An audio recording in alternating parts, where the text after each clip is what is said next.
50 බලය බෙදීම 25 25 බලය. මේ යකි තම අහන්නේ.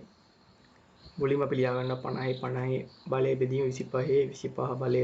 ඊට පස්සේ අපිට ලියන්න පුළුවන් මේක 50 25 දැන් 25 විදියට බෙදීම 25 25.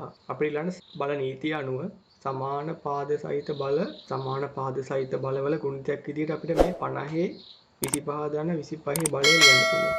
ඒ කියන්නේ 50 25 වැඩි කිරීම 50 25 බෙදීම 25 25. ඊළඟ අපි 50 25ක් වෙනම තියාගෙන අනිත් 50 25 බෙදීම 25 25 විදියට ලියා ගන්නවා. ආපහු බල සමානයි. ඒක අපිට ලියන්න පුළුවන් 50 ඇතුලේ 50 බෙදීම 25 සම්පූර්ණ එකේ 25 බලය. වතාවක් 50 25.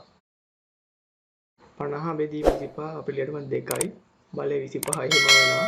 ඒතර 50 25 වතාවක් 2 25. ආපහු අපිට ලියන්න පුළුවන් බල සමාන නිසා පාදවල ගුණිතයක් විදියට ලියන්න පුළුවන්.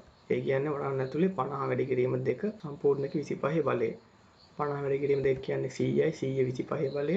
අපිට 100 ලියන්න පුළුවන් 10 වර්ගය 10 වර්ගයේ 25 බලය. ආපහු අපිට බල නීතිය අනුව 2යි 25 ගුණ කරලා 10 50 බලය විදියට ලියන්න පුළුවන්.